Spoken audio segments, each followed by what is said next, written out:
are you spilling blood? By the slave's right to punish his persecutors. Caesar, I, a descendant of slaves, am asking you to show humanity. But I was not born human. I know. 6th verse. Beware the beast man, for he is the devil's pawn. Alone among God's primates, he kills for sport, or lust, or greed. Yea, he will murder his brother to possess his brother's land. Let him not breed in great numbers, for he will make a desert of his home and yours. Shun him. Drive him back into his jungle lair, for he is the harbinger of death.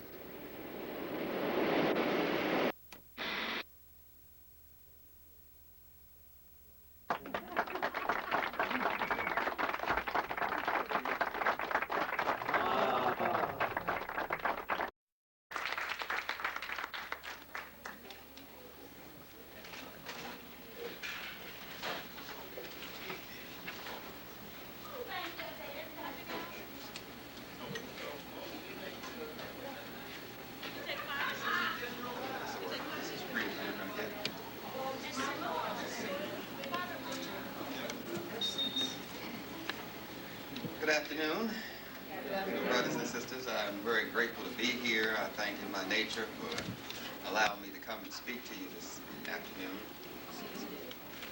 By the grace of God and our ancestors who brought us this far, I'm very blessed to be able to share with you the information which they have graciously given to me. And in my ignorance, I've been blessed to see some kind of light out of the darkness I was in from Hostess Twinkies and some other crazy things people do. But what I'm going to talk about is Nutricide, nutritional destruction of the black race. That's the title of the book I've written. I have a few copies up front, and they won't be back out till the end of the month. So I think I have about 6 with me. That's about it. My daughter is here, and people say we look alike, but I don't know where she is. Naima, where's she at? No telling. She's somewhere doing something for me. So I'm going to talk about the harm that food does specifically to African people. I'm going to talk about the harm that the food does specifically to children and political purpose of food. Food is used for social and political reasons by the Europeans, or the crazy people, as I call them. We are, as African people, we're orientated to food because we realize this is a spiritual connection between ourselves and God. So we have a spiritual connection to food as African people. And we don't see food as something that can harm us because God has made this. But in the hands of the Europeans, it's a different matter altogether. Food is used for political reasons and for social reasons. I guess you could say it started with Clinton Anderson in 1946 when he said that food is a weapon that we can use to control the populations of the world. Like you do a litter of pigs, you pick which ones you want to drown. And the core crazy people have not changed their position with food since that time. They've always used food as a political tool. The reasons why most of their battles stopped is because the armies went hungry and had to stop fighting. But we get this one-sided kind of view from history because most of our historians don't look at the impact of food on us. We only realize the damage that cotton has done to us. But before cotton, there's peanuts. And all these foods were brought into Africa. Peanuts, mangoes, papayas, pineapple from Brazil, bananas from India. All these foods were brought into Africa. And we just assumed that they're African foods because we have not looked at the historical significance of food and how it has moved and changed people. all over the world. Now, let me go over some of the history, because a lot of us, we major in white studies when we go to elementary school and high school and college, and we're basically taking white studies. So when you take white studies, you don't know your white history, but you have to know your white history, because Europeans do not have enough melanin to change, so they always repeat themselves. If you study them once, you never have to study them again in your life, because they do not have enough melanin to change. So to them, history repeats itself. That is a European position. Now, I'm going to go over a few things to let you get an idea of where these words come from that you use. Because when I listen to what you call English, which is mostly just German and vulgar Latin, it is not a language, but they have told you it's a language, but it's mostly German and some vulgar Latin words. Now, let me see. There was a way of fixing meat. Now, there was a shortage of plants and vegetables, as you would call them. Vegetation that you eat that's on the table, you call vegetables. That's vegetation on the table. That's a vegetable. So, these vegetables were short in Europe because of the Ice Age. So when they got a hold of the vegetables, they made everything taste like vegetables. That's why they always putting vegetables on meat. If you want to eat meat, why you want to make it taste like a vegetable? Putting peppers on it, and tomatoes on it, and onions on it. They're making the meat taste like a vegetable because they had a shortage of vegetables in Europe. That's why you call it seasoning, but they had another name for it altogether. Now, I want to describe a meal. Now, they used to, see, during the desert, they would season the meat with sugar. And the Europeans that went to the desert would season the meat with sugar and salt. And that was called desert meat. You call it desert. Dessert. I'm just trying to tell you where these words come from that you're using. You call that dessert. But all these are meat terms now. Now, when they used to have their Yule festivals, whenever they slaughtered meat, that was called a Yule. And you call it Yule tide. So when they slaughtered the meat, they would have a Yule, and they would make blood pudding. And they would use the guts of the animals they killed, which is mostly the pigs and the rats and the other vermin, as they call it. And they would take the guts of these animals and make a pie. And they call the guts the humble. And that's where you get the term humble pie from. Because only the poor and the meek ate humble pie. Now, let me go over another word that you use all the time. I hear these words and I say, you don't even know where these terms coming from that you're using. They're very primitive. The person that gave out bread, the bread giver, was called a lady. In English, lady means bread giver. That's why they call them ladies. Now, they didn't have enough tools to cut up their meat, so they only had one person that could cut up the meat for them, and that person was called a carver. That's where you get George Washington Carver from, because this person had designation was carver. They didn't have enough tools to cut up meat, so they had one person cut up the meat. That's why today you have, on Thanksgiving, you have the father cut up the turkey. Because they didn't have enough tools to cut up the meat. They always pounded with mortar. It was mostly a bunch of mush after they fixed it, because they didn't have tools to cut it, forks, all that comes from Africa. They didn't have these tools to eat the meat with. So they would pound it into a mush. Of course, they had rotten teeth and they couldn't chew it anyway. Let me see another one of their little stupid words they use. Oh, these people are really something else. I really don't even like to think of these peasants. Let me just get up. I don't even want to talk about it, really. I really don't want to talk about it. So, their relationship to food is totally different from ours altogether. Food is known as a machine, a commodity. Now, what they do to control the food supply in the world, see, they are not looking at the Japanese as being any power, because 95% of the food they got to get from white people. 1/6 of the world's population eats 1/2 of the food. 1/2 of the total food in this world is eaten by the Europeans. They consume the grain, they give the grain to the cattle, and they waste a lot of food. But 1/2 of the world's food supply is eaten by the Europeans. 4% of the Caucasian people control 95% of the land on this planet. So they're not worried about the Japanese because the Japanese have to buy 95% of their soybeans from them. That's known as the geopolitical structure of the world, which I got into a little bit in African Holistic Health, which I go into further in Nutricide. Now, how this is done is they introduce this food to African people. They introduce it to the farmers. See, in order to produce food, you have to have technology. First technology in producing food is known as the slaves.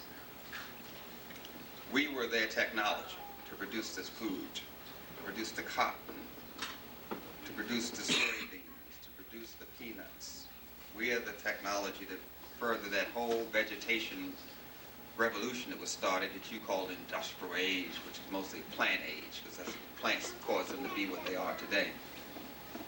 Now, we were that technology, but in order to get into this food industry, you got to have machines. And if you have machines, they have synthetic fertilizers. Then they boost the growth of the plants by putting hormones in them. And they put the hormones into the animals. So you got to have money to get the machines, you got to have money to get the fertilizers. You can't get into the food industry without this money. So the Europeans use Public Law 480. They said, well, we're going to use Public Law 480, which we call Food for the Hungry program, which the churches use on television. This comes under Public Law 480. They come in and say, we're going to help feed these hungry people. But all the machines and the fertilizers and the equipment is contracted by private industry, not the church, not the federal government. So they say, well, you don't have the money to get this. So what we'll do is we'll lend you the money on a 20-year plan. Okay, but you can pay us back out of your currency. So your African countries say, yeah, we want to feed our hungry people. And so we'll buy this machinery from you, we'll buy the fertilizer from you, and that way we can stop feeding the hungry people. But cash crops traditionally have never been consumed by the local people. The food grown in Africa is not consumed by the African people at all. It's consumed by the Europeans. Because those are known as cash crops. Your peanuts, your cotton, your rubber, all that's cash crops. And the local people do not eat that food because it costs too much money. So the more they contract their land and lease their land to these private corporations like Perina and Gulf Western, the more they lose control of their diet and the more our ancestors starve. That's why we're starving today. Because starvation is not the fact that you don't have food, it's the fact that you don't have enough money to buy the food. That's why 20 million Americans in this country are dying from starvation every year. There's food all around, but they don't have the money to buy the food. If you're a farmer, you don't have enough money to buy the equipment to grow the food. So you're not even in the market at all. And that's what's going on with the food. But then once you get the food, because it's grown with the hormones, then you're going to get some food so they won't starve to death. But food, see, wait, let me go. I'm trying to get you to think crazy at one point when I'm talking about white people. And then I'm trying to get you to think sane when I'm talking about African people. So let me go back and make you crazy enough to think white enough to be... No, I don't want to. I'll tell you what. The Europeans, in an attempt to put the junk foods into each and every African country, they use what they call the Foreign Agricultural Service. That's when they go over to an African country and show them how to make these pancakes. You have all of this bread. That comes out of European culture.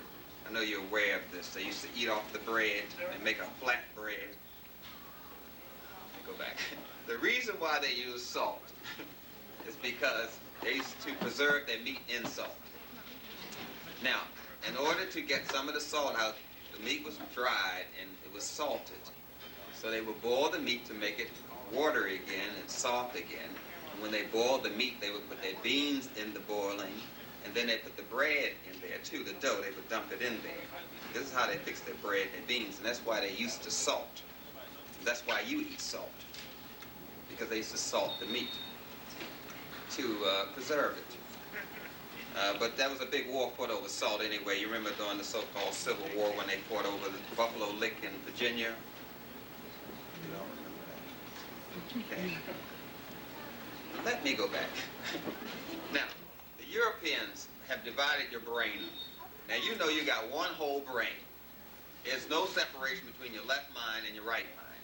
And you know that women have a higher left mind function than men. That's why they changed the IQ test, because the women were scoring higher than the boys back in the 50s. So they changed it so the boys would score higher. Then they tell you that the boys are left-minded, when the women were scoring higher than the boys. So they have more left mind function than the boys, but they're just telling you the wrong thing so they can get you to think wrong. So they want to keep you seasoned, crazy. And look here, you have a left mind and a right mind. But your left mind cannot function unless the right mind is functioning. They cannot function separate. That's a biochemical impossibility. Now, you have what they call a voluntary brain and an involuntary brain. But the Europeans call the involuntary brain your subconscious, superconscious, your id, and all these other weird names. Now, you have a voluntary brain that will think about whatever you want it to think about. If you want to think about math, your brain will think about math. But then you have an involuntary function of your brain will think about whatever's happening. It thinks about that lights on, it thinks about the sounds in the street, it thinks about the bird. It keeps track of everything that's going on, whether you like it or not. And that's the involuntary function of your brain. You have two functions, voluntary and involuntary. But the Europeans divide the thing up and don't let you know that. So I'm getting away from the subconscious, superconscious, and all this sort of thing. I'm just talking African psychology right now for a minute, so you can understand what's going on. Now, the reason why they fix the food the way they fix the food not only comes out of their religion, but it also comes out of superstitions. Now, I know you kind of think, you know, you get up and you eat breakfast, and yeah, I'm going to talk about breakfast. The first meal you eat is your breakfast. If you eat your first meal at 5 o'clock in the afternoon, that's when you break your fast. That's breakfast. But we got this weird thing that breakfast is in the morning. But when you break your fast, if you break your fast at 5 o'clock, that's breakfast. But somebody has taught you some stupid things here, so it gets kind of difficult for me to talk because I got to go back and erase a lot of the things that we had been taught. The food is combined out of superstitious religious cults, mostly by the homosexuals. Okay.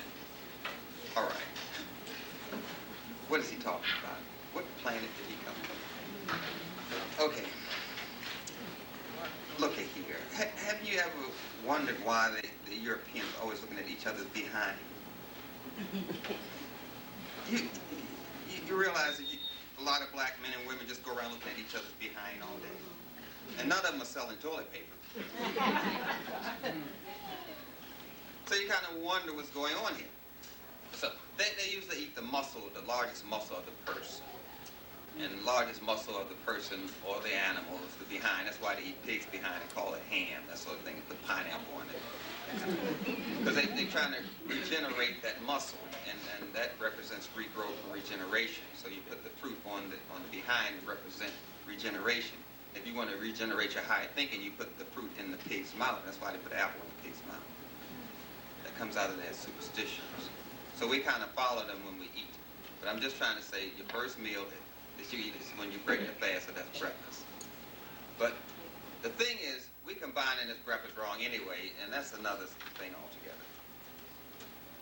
altogether. First of all, understand that your mind has these two different functions, and a food is going to strike your body this way whether you like it or not.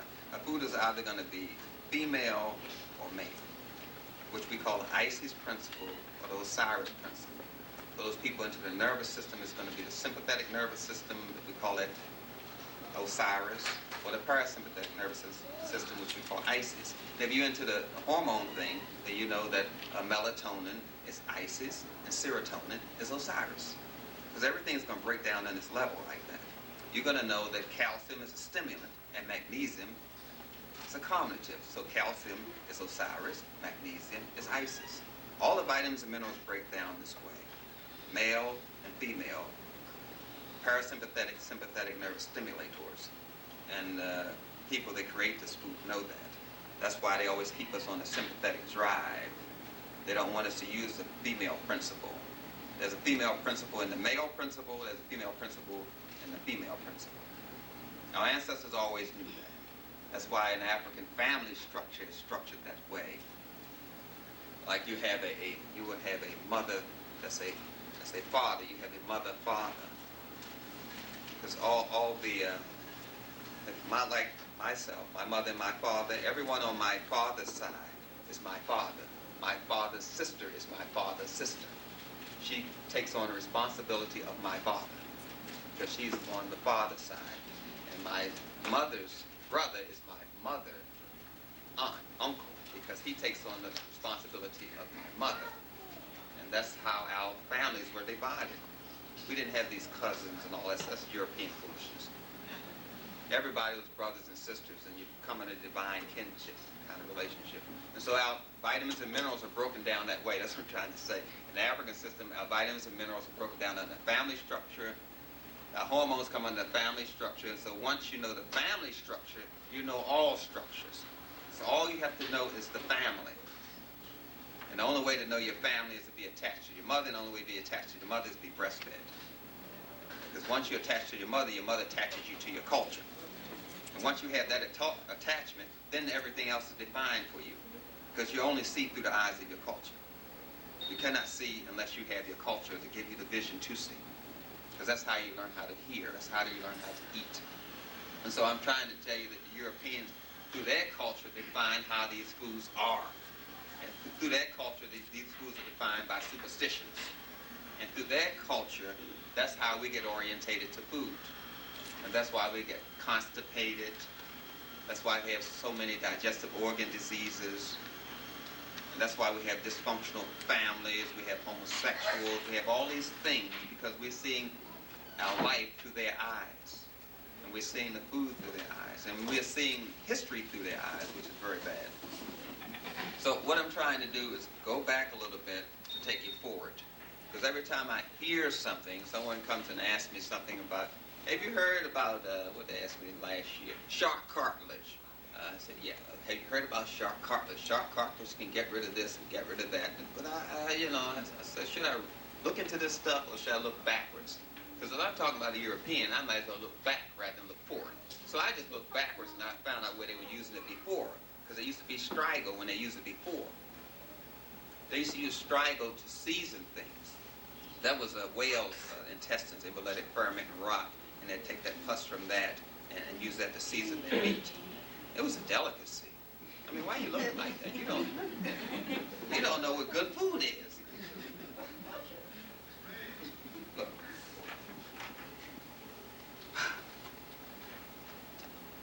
There is a thing that goes on here, as I mentioned before. We have a spiritual connection to our food. And you must understand that. We do not look at food as a slave to serve us. You take the vitamins and minerals. You take this food and you eat it. You cannot take anything that God makes. You can only share in it. And so our ancestors honestly knew that from the beginning. But the Europeans have you looking at food like it's supposed to do something for you. The food cannot do anything for you. You do everything to the food. You put it in your mouth, you chew it. Your muscle push it down your teeth. You're doing everything to the food. The food is not doing anything to you. You cannot eat vitamin A and get vitamin A from a carrot. That's impossible. You cannot eat a carrot and become half carrot, half human. All you do is eat the carrot, and the carrot stimulates the vitamin A already present in the system. All the baby does is drinks his mother's milk from the breast, and the mother's milk stimulates the immunity already in the baby. But if you've been taking white studies, you think you can take this, take that, and you divide, and you conquer, and all this kind of thing. It doesn't work that way in nature. It doesn't work that way. But most of us don't know when we're being insulted. That's the problem. We really don't know when we're being insulted. Look at you. You're trying to get something in your system. You're trying to get some nourishment in your system. You're eating and you're having digestive problems. So now, you're going into European superstitions. But remember, the motto, the theme of allopathic doctors, MD doctors, is contrary cures the opposite. So if you're going north, it's going to tell you to go south. So if you're having problems with digestion, they're going to give you something to stop the digestion. You need the digestive fluids to break down the food. And what they're going to give you? An antacid to stop what your body's trying to do. Because you're going this way, and they believe contrary cures opposite. So they're going to send you the direct opposite way. You're innocent. You go to the doctor, you say, look, I got a cold, and he said, I'm going to give you an antibiotic. Now, wait a minute. Biotic. Biology means living things. Now, I'm alive, I want to take something alive, and this man's going to give me something anti-life. And you're going to take it. That's the part that gets me. Why do we keep going for this? And in any case, it gets worse than this. It really does. I was looking at it. I almost got ran out of one town I was in, but that happens a lot with me anyway. I was somewhere and I was telling them that white sugar is a pork sweetener because they use pork to make white sugar. And then I said, Assalamu alaikum, because they make these bean pies with this pork in it. And then they all say, the minister and all these things they say to you. And I say, look, in the processing of white sugar, they use the blood of a pig. So you're using a pork sweetener to make this bean pie. And the only way they can make it calcium enriched is they buy the bones from the slaughterhouse and grind them up and put them in the bleach white flour to make it enriched. So now you got pork bones in the flour, pork bones. I say, Assalamu alaikum. Yeah. And so the people, they get all kind of upset about certain things. But nonetheless, it's just insidious because we're following these people who go the direct opposite of what you're trying to do. Direct opposite you follow. Now you understand, when they used to travel on the ships, they used to carry their food supply with them. Now first they would carry the rats, then they would have the cats, and then they would have the dogs. The scraps would fall down and the rats would eat that, and then the cats would eat what's left and the dogs would eat that. And as they progressed across the ocean, with us in those halls chained, they run out of food, then they eat the dogs. Then they run out of dogs, then they eat the cats. Then they run out of cats, and then they eat the rats. They had always eaten rats. They just stopped eating them, and now they don't know what to do with them. And I always say, you know what to do with them. They act like, they haven't been eating them all this time. But I know their history. They like rats. They dress, the most expensive coat you can get is a coat made from rat fur. A mink is a rat. So I look at them with the little rat fur and, talking to me. Nonetheless, they carried that food supply with them. But if you don't know their history, you don't really know what's going on with this food. You really don't know what's going on with this food. There's an illogical combination of way they combine food. Remember I was telling you how they would fix their meat? It was salted. See, they had a shortage of vegetables, so they would make their meat into their dessert. They would make their meat into their vegetable. They would make their meat into everything that they needed with the few vegetables that they had. The only one they really had a lot of was saffron. Until the potato was introduced to them by Sir Walter Raleigh. They wouldn't eat the potato when that was introduced, by the way. The reason why they got into eating white potatoes is the queen figured that the only way she could get they gave the potato, but they were superstitious and wouldn't eat it. Because they were still eating into, we're going to that homosexual thing. Look, you know what they named food after the behind. They got the buns, Then they got the honey buns, Honey buns when you mix the semen with the bowel movement. That's the honey buns. And they used to call that honey when it oozed out the behind. But nonetheless, I don't even want to get into this. But all I'm trying to say is how they were superstitious and they didn't want to eat the potatoes. So what they did was they put guards around the potato patch and until the potatoes got ripe. And then when the potatoes got ripe, they removed the guards. And then they went into the field and took the potatoes. And that's how they got the Europeans to eat potatoes. See, they thought that, when, I don't even get into that. Because they thought the potato was a sex stimulant anyway. Because it looked like a valve, you know. You don't even want to know that. No, I don't. Look, let me do some scientific stuff here. I want to show you that your involuntary brain is functioning all the time, whether you like it or not. And I want to let you know that food is sold by Sex in America. Sex sells toothpaste, all these little oral sex in your, connotations. This toothpaste gives your mouth sex appeal. I mean, please, that isn't obvious oral sex. So they use all this sex to sell the food. They sell toothpaste with sex, cars with sex, toilet paper with sex. These folks are saying. And you look at the commercials, and you say, well, ain't nothing going on, ain't no sex in that commercial. But see, your involuntary brain registers it. When they take that little candy bar, they shape the food like sex organs too. That's another stuff. They got these little penis-shaped candy bars. Then they break the candy bar, and then that stuff oozes out of it, Yeah. Then they got the vagina-shaped pizza, and then they had this white cheese oozing out of it. I mean, by the time the kids finish looking at the commercials in the morning, they start at 8 o'clock. By 12 o'clock, they're going to rape themselves or rape somebody else. When you rape yourself, they call it masturbation, by the way. It goes into some part of the white Masonic initiations that J. Edgar Hoover and all those George Washington did. Nonetheless, I'm just saying all these sexual connotations, all explosions, whether somebody's head gets blown off, arm gets blown off, all that is symbolic of an orgasm. That's why the children be laughing when somebody's head gets blown off. And you say, what's wrong with these kids? Aside from being addicted to the hormones and addicted to the sugar, they're born addicted to these substances, by the way. You can always tell when a child is born addicted. Now, a child has, the nervous system is kind of destroyed, basically, by the speeds, by the stimulants, because it rushes the nervous system up and the growth up past its normal rhythm. And that causes it to reach a threshold too quick, and then it burns out. And so the nervous system never really completes itself. So they're damaged biochemically and electromagnetically when they're born. And you can tell that.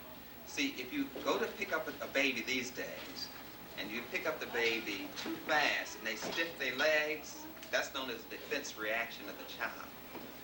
Because their system can't take that much stimulation. Or they may do their arms like that, that's a defense reaction. Or they splay their fingers, that's a defense. Or do this like this. If you look them in the eye, they can't look in your eye too long. You have to do eye aversion because you're overstimulating their system. You say, why can't you look me in the eye when I'm talking to you? They can't do it. It's a biochemical impossibility. And then you beat them up for being damaged by the food in which you've given them. But you can always tell when they're damaged like that, because they can't sleep on their back. You have to put them on their stomach or on their side, because that's too much stress putting them on their back. You pick them up and they stiffen their legs. That's known as addictive response. There's too much stimulation at one time. They do the eye aversion, you pick them up, they roll their eyes when you pick them up. That's another sign of an addicted child. See, you punish the children, you call it learning disorders and all that kind of stuff, but it's all because of these Europeans. They are basically destroying us with their so-called foods, which is mostly just synthetic foods. We are not eating foods, and people going around have never drank a glass of water in their life. Let me show you about these sexiness commercials here. Because I know you all are so innocent about this. You know, you don't really see what's going on here. You do not see the sex hidden in the ice cubes. You do not see the fish. You do not see the penis. You do not see the man having sex with the dog. You do not see any of this, but your involuntary brain registers the image. Registers the image, whether you like it or not. 2 ice cubes in a glass with a straw. Can I be any more obvious? 2 testicles in a penis. And then you see the woman's lips on the straw. The lips represent the vagina. Oh, yes, it does. These folks know exactly what they're doing and know exactly what buttons to push, but you're sitting around so naive while kids are being ambushed by them. There are 6 million prescriptions written, new prescriptions written for Ritalin every year. 90% of them are taken by African children. Ritalin causes cancer, cysts, and tumors. They are being damaged. And people go around, you know, I get around these people, they give me this little rap about, you know, our ancestors, they got off the spiritual trail here. They did some spiritual things wrong, and that's why Africa fell. Yeah, okay, they at fault. Now you at default, because you letting this happen. What's your excuse? I don't play that victimize my ancestor rap that I hear. Because people in the midst of change are supposed to change. The Europeans had no right to mess with our people while they're changing. So they're changing. So what's wrong with that? So we have tribalism. This group doesn't mess with that. We never mess with each other, even on the continent. There's nothing wrong with that. But here, this is the sexual symbolism that's hidden in there. But I'm going to show you your third eye. A lot of people don't know where the 2 are, but I'm going to show you your third. This is the electromagnetic vibratory force that sits in the center of your brain right there. That's what the Europeans and the Indian people call the third eye. That sits over top of your pineal gland. Every time, it's right here. It's not the galaxy, it's not any of that. It sits there, it hovers, and it's like that. And every time Mercury moves, one of those little granules in there moves. I don't know whether it moves first and Mercury moves second. I don't know which way it goes. But all the energy gets fed into that, and then it goes into your pineal gland. See, the substance inside of your pineal gland doesn't die. The ancestors used to put it in a little tube, a vial, and they call it your relics. That's when they collect your relics. Because the melanin doesn't die. And that's what they call the solitons in physics. You have electrons and protons and neutrons. This is a soliton. This is above all of that little petty stuff that the Europeans are talking about. Okay, so we looked at the third ventricle, which is where your pineal gland sits at, and your hypothalamus, and all that sort of thing. I'm going to show you that these health food people, they are not any different from anybody else. They're still white people. You know, you have the white Arab nationalists who are white first, Muslim second. Then you have the white Christians who are white first, Christian second. And the white Jews. Whatever that is. Now, this is a book you can get in health food stores. It's a natural book. Now, do I have to tell you which one is the vagina and which one represents the testicles? Do I have to, is it kind of obvious now? No. They use the symbolism to stimulate you, to get you sexually attached to the foods. Now there's a sexual connotation to the food that you're eating, to the McDonald's burgers. See, because you think the lettuce is put on the burger for some nutritional reason. Nutrition comes out of the amulet of Manet, which is a symbol of it, and the word menu means nutrition. It's an Egyptian word, menu, Manet, Mina, menu. Whenever you see it, just think back, that's an African word. So all this science of nutrition comes out of Africa. It doesn't come out of those caves, where the cavies come from. It doesn't. This is our science. This is their symbolism.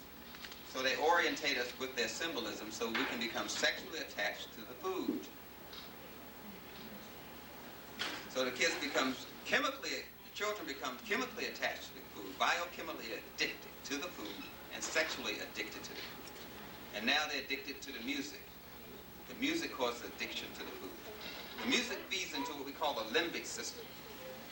The limbic system is a system inside of your brain that lets you feel good about yourself. good about yourself, and that means you feel good about your culture, good about being African. But once they destroyed your ability to feel good about yourself, they have basically destroyed you. And how the limbic system sits in back of this arc here on your nose, it's right back there. And it has a little patch of hair in it. And it feeds in through, well, let me go back. I showed you the third ventricle with the third eye in it. It sits over top of your pineal gland. Your pineal gland makes a hormone called serotonin, melatonin. It makes your skin black. This is melanin. And the melanin in your eyes lets you see a full range of colors. That's why your eyes are brown.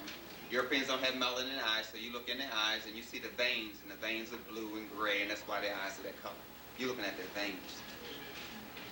The melanin in your ears lets you hear more sound than any other race.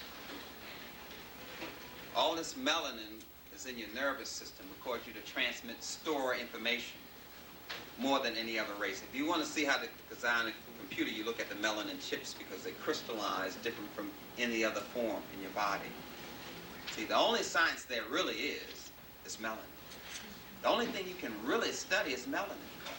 When you take biology, you study melanin, but they never tell you that. I mean, how can you take biology and get a degree in it and don't know the word melanin when melanin makes the nucleus of the cell that operates your body? The nucleus is melanin. Then you want to study how the melanin moves through time and space, so you take chemistry. And the word chemi means black, so you study melanin again. So you got these people who've been studying with the Europeans, they're called crazy people, studying melanin all this time and never even heard the word. So what have they been studying? The superstitions of the Europeans. That's all they study. They're masters of superstitions and rituals, which they call science. But the only science is melanin. Don't let anyone fool you. That's the only thing you can study. That's what operates this thing called vitamins and minerals. It operates on that principle. The male and female spin of the melanin crystal, which I just showed you. I ain't gonna show you no more. Now I'm gonna sexually stimulate you.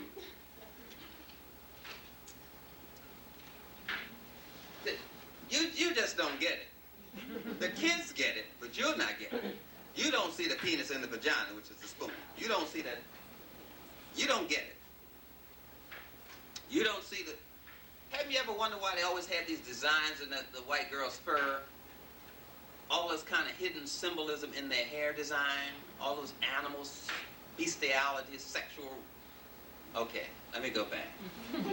Look at here. Biochemically, you have hair because your hair has more color bands in it than any other animal on this planet, because we were never in the animal kingdom. We were in the human kingdom in African science. The Europeans have never told you anything other than they are animal, and you don't want to believe it. They tell you they're in the animal kingdom. They never said they were in the human kingdom. You just assume that they're human beings, and you treat them that way. But they have never told you anything other than they're animals, and they relate to monkeys. And you know it. In any case, you look at your hair, and the color bands break down, and it's more than the wolf and the dog. So you have hair. You look at the Europeans' hair, and it breaks down the same as a dog. So by definition, you have hair. They have fur. I just wanted to tell you that.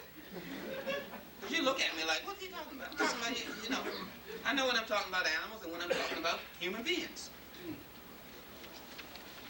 Now, I'm going to show you some drugs that have been imported into Africa since 1950. That boy Borden first condensed the milk. The Portuguese brought the spam, the pig, in. Oh, yes. I guess this looks good to some people. Your mouth is watering with this. I'm very sorry. But all of this is chemicals. That white flour is not a food. By definition, it is a drug. That oil has been deodorized. It has been winterized with antifreeze, so it won't get cloudy when you put it in the refrigerator, so they add this antifreeze to it. It has been bleached. So, will lie, mind you. So it's not a food. It is a processed chemical, and you call it oil. But the thing is, this Borden condensed the milk, which that didn't work too well, so they let Pasteur and those guys, who were basically chemists, pasteurize it. Then we had the little hand here. The little, they used to wrap their meat in this pork. Remember, they just started going into beef, basically. One day start this beef thing.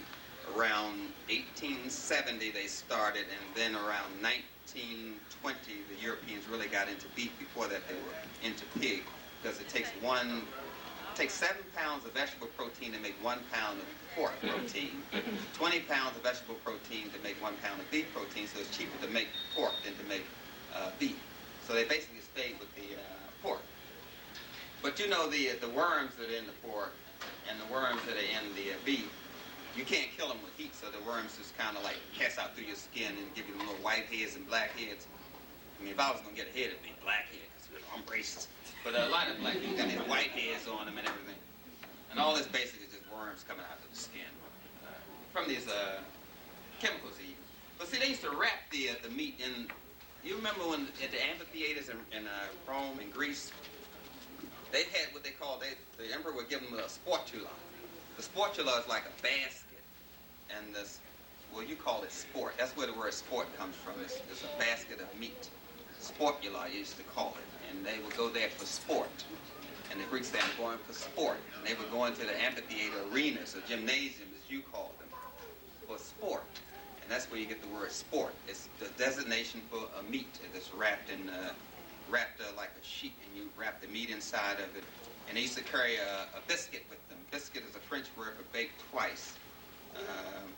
And the biscuits, they used to bake the bread, which was made with pine bark and ginger and salt. If you were lucky, salt and sugar. But most of the time they didn't have salt and sugar. They usually had pine bark, which they ground up, what you call sawdust, mixed that in with the flour, and then baked the bread twice, because the French word for baked twice is biscuit. And then they would carry the biscuit up into a year and just eat off of it. And then the weevil would get in the biscuit and lay these little eggs that come out like a yogurt. And so they would eat the biscuit with the worms and the eggs in it. That's why they like to put this cream on the biscuit, the butter, because it resembles in their mind the worms they used to eat on the biscuit. Then they would take the biscuit. They make the bread with the pine bark. They ground it up, mix it with the flour, dump it in the water. No, they used to fry the bread because they didn't have wheat. They originally had barley, because barley grows in a short time frame, and wheat takes pastures, and they didn't have that in Europe. So they would take the barley, grind it up, mix it with the sawdust, and fry it. But if they didn't eat it while it was hot, it would get too hard. And since they didn't have teeth to eat, because 90% of them have rotten teeth, they still have it today, as you know. And if you eat like them, you're going to have rotten teeth like them. So they would eat that before it got hard. So they would take the bread and heat it up, toast it, they called it, and put it in beer and wine, because the water was too polluted for them to drink. Because they only believed the fresh water came from the Thyme River, which was basically polluted. So they would put the bread in the wine or beer, the toast. And that's where they get the word toast from, because they used to put the bread in it and then they would drink it after it dissolved, and they said, let's have a toast. And that's why you say toast today. You make a toast or something like that. That's where it comes from. That's what I'm trying to tell you, some of the history. But it's really sickening. But they used to toast the bread and put it in the wine, and the bread dissolved, and they'd drink it. And they say, let's have a toast. And they drink it like that. Because they didn't believe in the water. Of course, you know they didn't bathe anyway.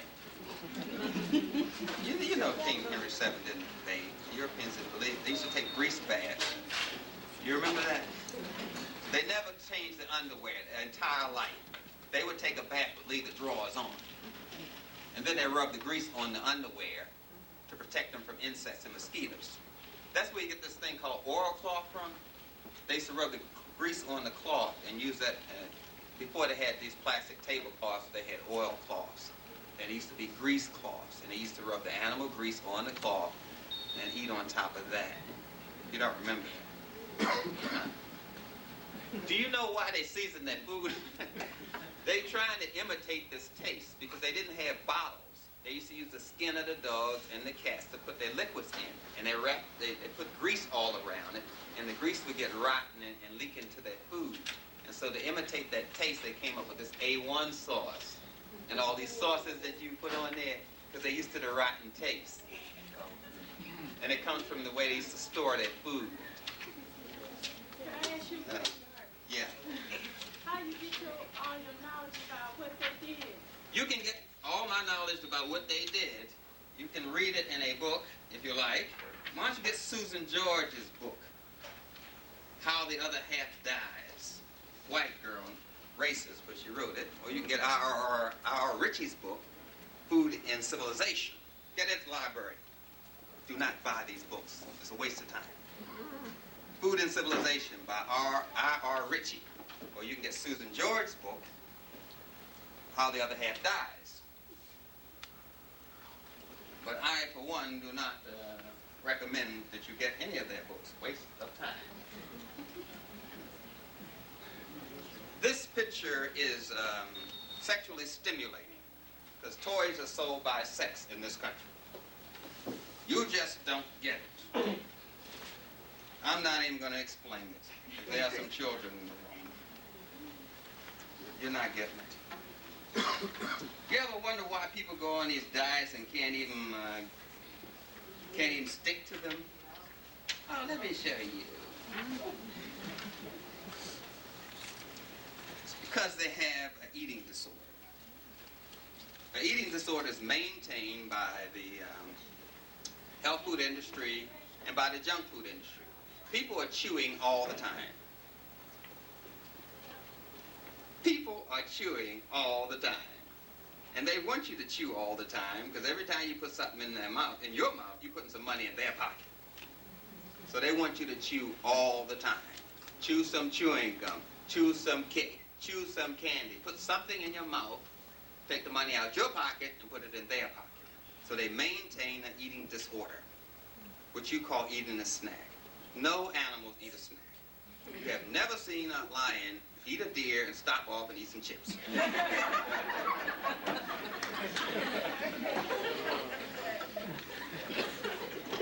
Why would you want to do it?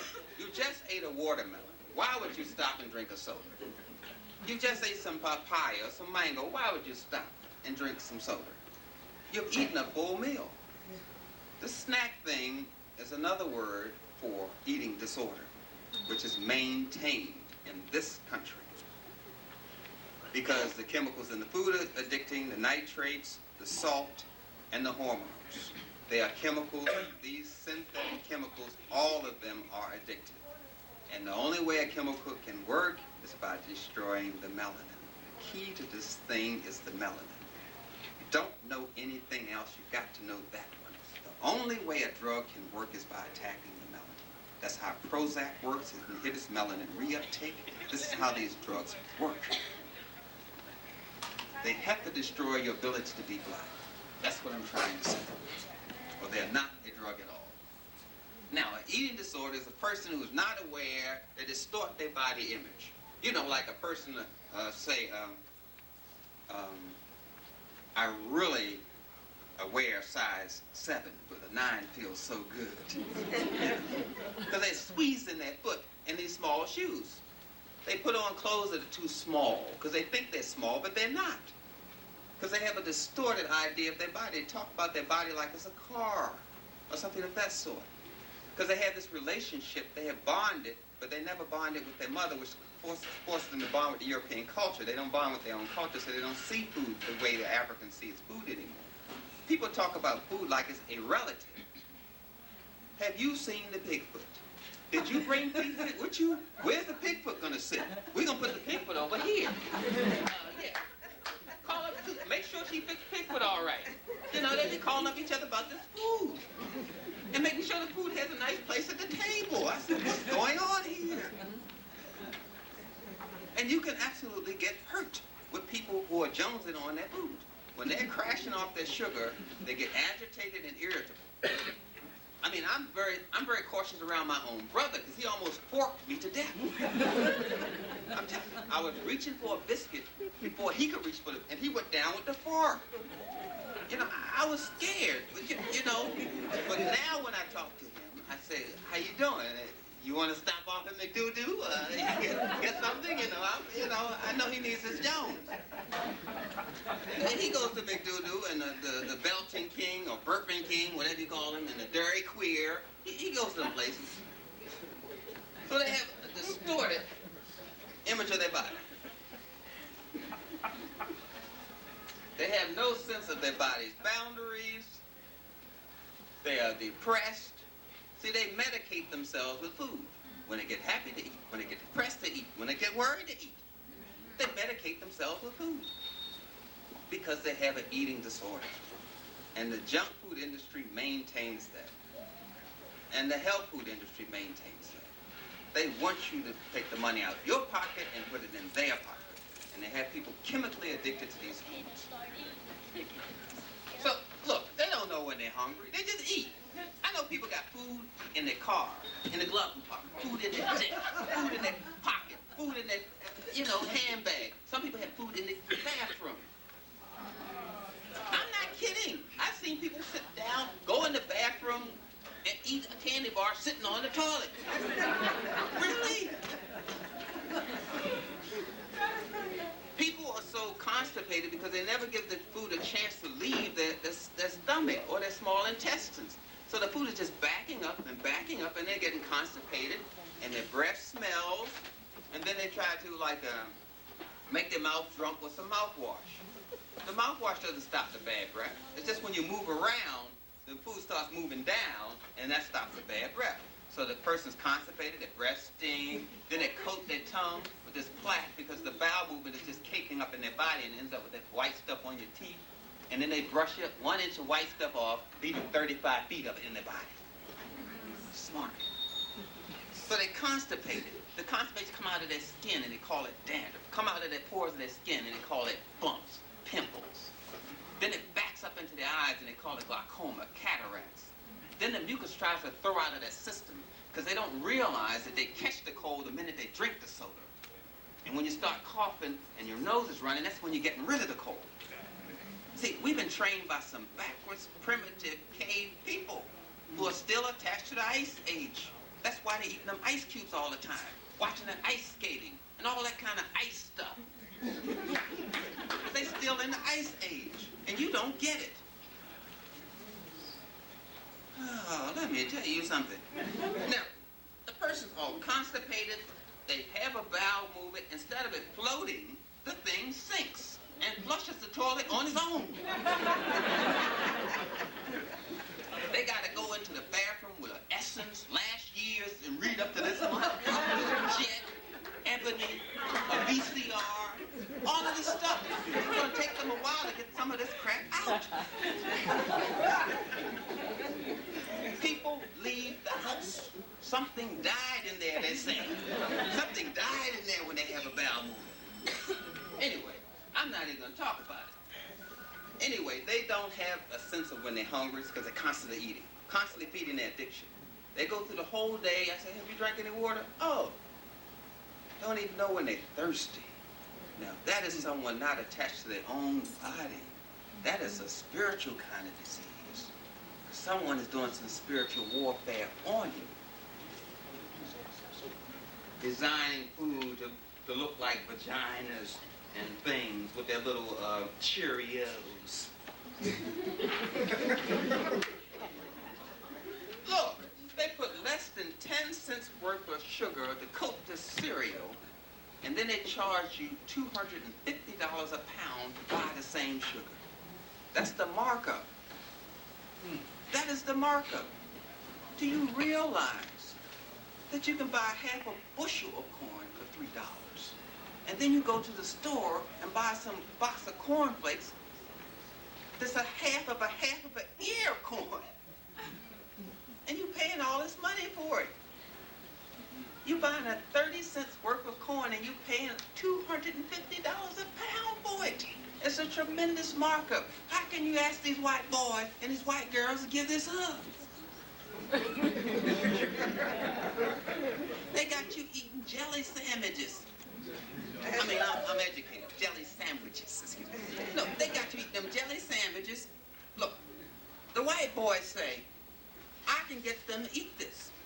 I'll cut a half of a slice of bread and flatten it out and put some jelly in it and call it a pot fart. Now, look at him. This guy has sold you half of a slice of bread. Really? The markup is so tremendous with this junk food that how can they give it up? They're not selling you anything. The box has more nutritional value than the stuff in it. You're better off eating the box.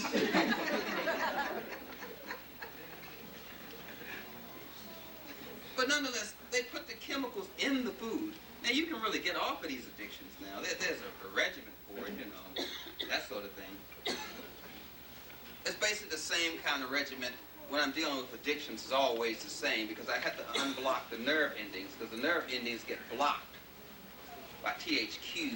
So it's a synthetic kind of chemical that gets inside your nerves that stops you from receiving the message because it blocks your reception. The receptor sites are all clogged up. Sort of like smoking marijuana. It kills the 11th allele. It kills part of that gene permanently. See, people forget that once you put the match to tobacco, you've created a chemical. Once you put the match to the marijuana, you have made a chemical. Marijuana should be drank as a tea. But once you put that fire to it, you're in chemistry now. Now you're in the white boys hall party. Now you're dealing with something dead. Yes, ma'am. You said that they're poisoning African people, but they eat all those things too, so don't they care that they're poisoning themselves? Good. I mean, that's too bad. I mean, they shouldn't really do that. No. They are doing it for a different reason. Their relationship to the food is totally different from our relationship to the food, and they do not have the right to poison us. That's all right for them to poison each other. But once they step over that line, see, they don't know the boundaries where their culture ends and where our culture begins. That is the big, where our culture begins is where violence begins. If we cannot violently maintain our position, then they don't respect our position. Because the medium of exchange with Europeans is violence, not spirituality. But in any case, the addiction can be broken, but you have to clean the nerve endings out. You have to get that synthetic chemical out of the nerve ending. So sometimes we have to go into the system. Basically, I'm just trying to say if you eat whole foods, raw as possible, don't even worry about anything I'm saying. Just forget about everything. Eat raw food, you're all right. You don't have to know all this stuff about calories and cholesterol and all this foolishness that the Europeans are preaching. You eat your food as raw as possible, that's nutrition. You eat live foods, you stay alive. When you start getting into these chemicals, this bleached white flour, all this white stuff, you're in trouble. White flour, white sugar, white salt. Because they bleach the sugar. That's bleached white sugar. They bleach the flour. And salt is a chemical. Whether it comes from the sea or wherever it comes from, sodium chloride is a chemical. Don't eat it. It's going to create a state in the land, in other words. So we try to free up this nerve endings. We use something like amino acid, like phenylalanine. We're going to stimulate the melanin production. We may use some raw grape juice, some bananas, some plantains, some pumpkin seeds. All these have tryptophan in it, by the way, sunflower seeds, all that. And we're trying to stimulate the melanin production. You can either stimulate an illness to be a person to be healthy, or you can go Osiris, Isis. If you go Isis too far, it's going to always kick back into Osiris. It's like driving a car. You go this way, and then when you want to adjust the wheel, you got to go back this way. And the body does the same thing. They try to get rid of the illness this way, and it doesn't work. Come back this way to get the system balance. Because it's going to use you're going to use both hands, both directions, and cause this cleansing to occur. So some people just go the opposite way. They'll go this way. If you have something wrong with your liver, you can go through your kidney and your pancreas, or you can go through your large intestines and lungs. Because it's going to work in a trinity. Either way you're going to go, you can approach the liver from an Osiris position or Isis position. You can go from your pancreas to your kidney to your liver, or from your large intestines and lungs to your liver. So some people go into these other people that go to this hill and that hill and say, he gave me that. This one gave me that. Which one should I follow? They don't understand that the healer works by his personality and his talent.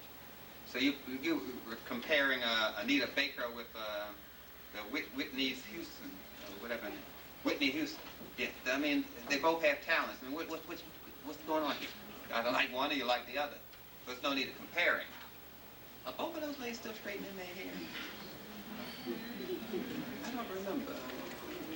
You know, I see these brothers, they be talking about sisters straightening their hair. You know what? See, the white boy, he can have a part in his hair because his hair is long. So he part his hair and go this way and that way, so he gets a part. Then I see brothers ain't got no long hair, and they shave a part in their head. Following the white man. And I see some brothers that got 3 masters, a part here, part there, part there. Oh, man. We've been around this guy too long. But in any case, I'm just saying there's some nutritional treatments for it. I just want to show you how the nerve receptor sites get blocked here. When I was telling you about the limbic system that you feel good about yourself, see, that system gets inhibited. It gets blocked by these substances here, which are in alcohol, sugar, all those synthetic chemicals have the minute it blocks the receptor site. It's sort of like the rebounding effect that you get from sound. You know, each one of us hear different. I mean, your ear does not look like my ear. Now, if I put your ear on my head, I won't be able to hear too well. Because God made this ear so I could hear, because it knows how to convolute the sound and rebound the sound out. That's why your ear works for you, but it won't work for me. I mean, have you ever wondered why everybody's ear looks different? What you think? God said, oops. No, this is all done on purpose here. So the sound has to rebound out, but when you stop the rebounding effect of the sound, it causes a retrogressive chemical reaction, which blocks this receptor site. What I'm trying to say, without all the scientific jargon, is the Walkman is walking more than what he's walking. He's walking into your ability to feel good about yourself because it's stopping the rebound effect of the sound, which causes a chemical reaction. Beware of any gift that this white boy gives you. If he gives you education, it's going to destroy you. Ask Carter G. Woodson about it. If he gives you $1, it's going to destroy you. Because his dollar supports his system. One God, one country, one aim, one currency. We don't need his dollar. So if you use his dollar, you're supporting his system. But that's going into some other things. But I'm just trying to get you a little more aware that this is a business, and we are the best business they are. Now look, how they do this thing is very interesting. You remember back in the 60s, people were saying black and proud, and that was when James Brown had an afro, and now I think he got a white girl. But I remember he had an afro then. See, what happened was the food industry came into the African American public school system, along with the psychiatrists. See, they used to have about 3,000 psychiatrists in our public schools. But after the 60s, they said, we're going to get them. And they brought in 20,000 psychologists with this new philosophy to feed to our children about lifestyle choice. I mean, if you masturbate, that's your choice. And if you're homosexual, that's your choice. And if you take drugs legal or not legal, that's your choice. And they taught this whole new choice philosophy in the public school system to our children. And since they brought in the comprehensive mental health systems and this nutrition program of theirs and all this new philosophies, suicide has went up 300%. Violence has went up. Because we're functioning under somebody else's principles now. So, I will show you some of these people that do this. I'll show you the little chart here. But they allegedly are helping you, you see. But since they brought in this whole system, it's destroyed us. The dairy industry, well, we know that cow's milk is not a food. You know that a baby's, African child's mouth cannot fit a cow's tit. It's physically impossible for you to drink cow's milk. Not unless you get on all fours, a grown man, get on all fours, crawl underneath the cow, and suck on his tit. Now that is crazy even to even think about, and crazier to watch. And I pray that the cow farts on it. The introduction of this whole thing has destroyed us. The dairy industry has senselessly done this. Now they're mixing powdered milk into your regular milk and calling it fresh, homogenized milk. Because now they can use powdered milk, which triples the protein content. And protein causes cancer. And the nitrogen they put in the cow's milk causes cancer. And the xanthan oxidase, which causes heart attacks. Maybe I need to explain how this thing called the body works. See, it's very simple. See, the most stupid scientists are always into the health field. Because we know the arm is going to be over here on the shoulder.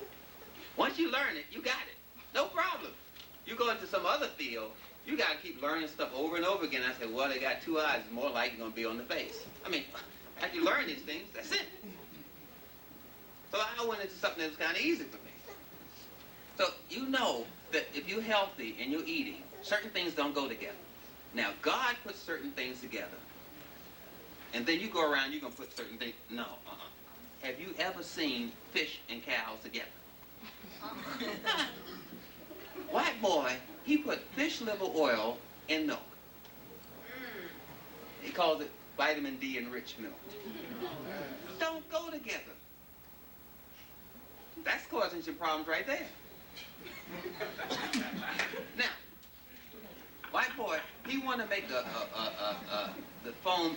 Remember, they started this additive stuff. They used to add red lead to the cheese and make it orange. They started this additive business because they're used to these chemicals in their food. They're trying to feel like you feel natural.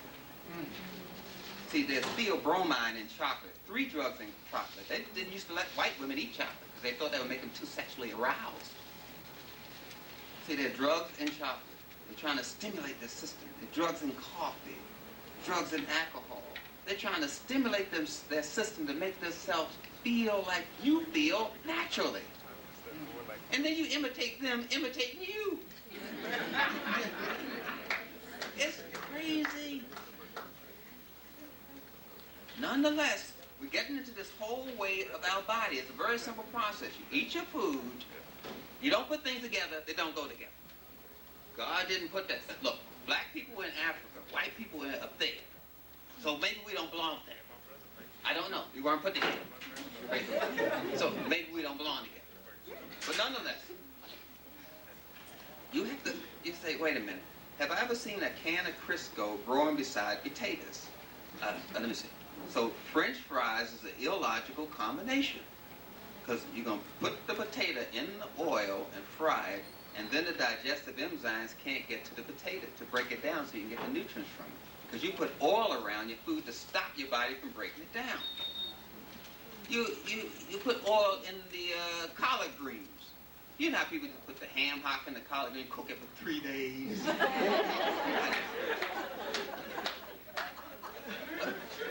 People don't mean no harm. I don't want you to go out, learn something about nutrition and become like a born-again Jehovah's Witness. I don't want that. I want you to be, you got to be compassionate with people when you learn something about nutrition. Don't come at people like a ball of fire now. Just lighten up with this thing. My mother, she fixed me some greens, and I was, back when 70, 71, I was in this vegetarian thing. And she said, I fix you some vegetables, greens, everything. And so I said, yeah, you fixed them. I said, but what's this floating around on my kale here? She said, that was just a pig knuckle. I said, but Ma, I don't eat meat. She said, well, I took it out. She meant no harm, So, but look at this. Look at it. I was in her fridge, I didn't want to upset my mother.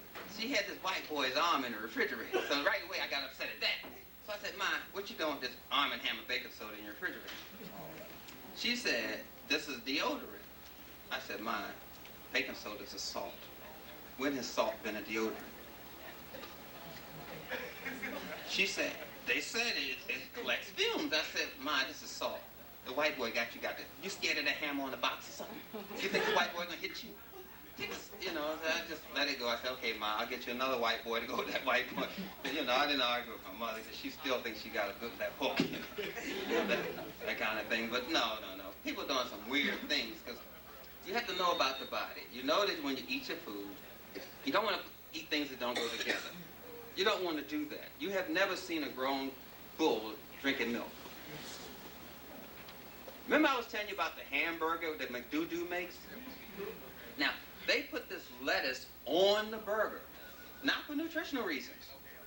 Do you remember this mythological characters, Adam and Eve, that had the little fig leaf over their penis and vagina? That's what the leaf symbolizes, that they put on the hamburger. It's all based on sexual stimulation. See, you're not getting it. You're not getting it. If you see, the next time you see a brother eat a hot dog and put mayonnaise on it, walk out the room like I do. Certain things, now wait, brother, do you know what you're doing? Y'all eat this hot dog. Man, please, this white boy got you. No. Some sexual symbolism is just obvious, but you just don't want to accept it for what it is. You just don't want to believe your slave master's just that crazy. But some of it's just out and out obvious. They used to say a woman that was attractive was shaped like a Coca-Cola bottle. Because they make Coca-Cola bottles the shape of a woman. That's how they used to sell it, for God's sake. The shape of a Coca-Cola bottle is supposed to be a woman's shape. Look, they've been using sex to sell food. They got this little penis-shaped toothpaste in the tube, and then they squeeze the thing, and that's, oh my God, the toothpaste is ejaculating on the street. I know what they're doing. It's the symbolism of it all. You're missing the point. But the kids are not. They are not. They're becoming sexually attached to the food. And they're becoming attached to the food by sounds. Because sounds turn into chemicals, and chemicals are addicting. So now, when they hear, they can start at the beginning of this block and hear certain sounds. By the time they get to the corner, they want to hit somebody. And you wonder what's going on. You wonder what's going on. They're chemically addicted to the food, the hormones, the nitrates, the salt in it. Because we're not using our common sense anymore. Certain things don't go together. You cannot put them together and get away with this. Oil and water don't go together. Why are you frying a potato? It's water. Someone that takes basic biology can tell you water and oil don't mix. And there you go, mixing two things together that don't go together. First of all, cars run on oil. Now, you're a human being. What you gonna use the oil for? I see people chewing gum. You go down the street. I saw some chewing gum the other day, laying in the street. And I said, that chewing gum was there last year. A car ran over, it's still there. A dog come by and piss on it, it's still there. It rains on it, it's still there. Chewing gum ain't going nowhere. And then you go eat this stuff. I don't understand it, I really don't. It's because we're orientated to food by some people who have superstitious connections to food and sexual connections to food. We got to start looking, just using some common sense. Now, the first time someone smokes a cigarette, they cough. So your body rejects it in the first place. First time you drink some alcohol, oh, that burns. Your body tells you don't do it. Then your nose starts running. And then the contrary cures opposite. Medical doctors say, well, let me stop your nose from running. Let me give you a cough suppressant. What are they suppressing? The mucus in your system. So they're keeping the mucus in that your body's trying to throw out. You're trying to sweat under your arm, and they give you an antiperspirant to stop the mucus. God's trying to do one thing, and they're going the other way. Remember, anything that works on the mucosal tissue inhibits the action of the uterus and the prostate. So you antiperspirant is anti-uterus, anti-prostate, because it's stopping the prostate from secreting fluids. That's what it does. The prostate gets a cold, the vagina gets a cold, and it throws out this mucus, and they call it leukorrhea. Penis gets a cold, they call it gonorrhea. You get a bump, it don't hurt, it's syphilis. If the bump hurts, it's herpes. Europeans just change the name based on the location, but it's the same disease. See, they don't treat arthritis of children. Then arthritis progresses and they get older and they say, now you got arthritis. Then they don't treat it anymore and it gets worse and they say, now you got lupus. See, every time the disease advances, they change the name, to change its prescription, to change the drug, to get the change out of your pocket. You start off, your body's trying to throw out the mucus, so you got a cold. The cold that lasts for 3 days is the flu. Same thing, you still got a cold. Now you got flu. Now you get a flu with a temperature. Now you got pneumonia. Now the cold lasts over a week. Now you got bronchitis. But it was still a cold. But every time they change the name, they change the drug and get you to buy some other stuff. And they got you believe, okay, all right, okay, I caught a disease, right. Now catch healthy. No, it don't work like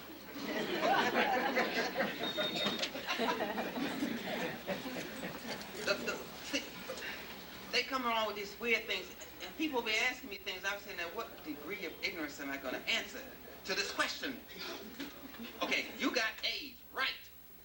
They're going to use ELISA tests, and they're going to use the blood test, yeah. And then they're going to tell you that what shows positive for AIDS? Herpes will give you an AIDS positive, okay. Malaria will give you AIDS positive. TB will give you AIDS positive. If you're pregnant, you'll get AIDS positive. Cancer will give you AIDS positive. Arthritis will give you AIDS positive. Infection will give you AIDS positive. The flu vaccine will give you AIDS positive. Sperm in your body will give you AIDS positive. So they asked me, brother, can you tell me about this AIDS thing? I'm saying, right. What you want me to tell you? There's no new disease. They just keep changing the name. It's no new disease. You got the same two arms that your ancestors had 10 billion years ago. You get the same, you fall down, you hurt your leg. You get the same hurt. It's not a new hurt. But they tell people you got, for this severe pain, take extra strength Tylenol. Where did you get the severe from? And they be coming asking me these questions, and I'm standing back, I'm trying to, be scientific, but I'm really against the niece, and I'm not allowed to say anything. I'm trying to be, and I'm trying to hold it back, and I answer the question as best I can. Brother, I got a cold. I said, yeah, you got a cold. I said, well, tell me the symptoms. Well, my nose is running, I got a headache, and I can't sleep at night. And I said, last time you had a bowel movement? Well, I usually have one a week. Okay. All right. See, but I have to remember to say something scientific. But you know what I want to say. Brother, you full. That's what I want to say. If I'm saying something scientific, I said, well, maybe we got to get the mucus out of your system. And but really, I can break it down to them in 5 seconds. But you got to be professional and everything. Well, anyway.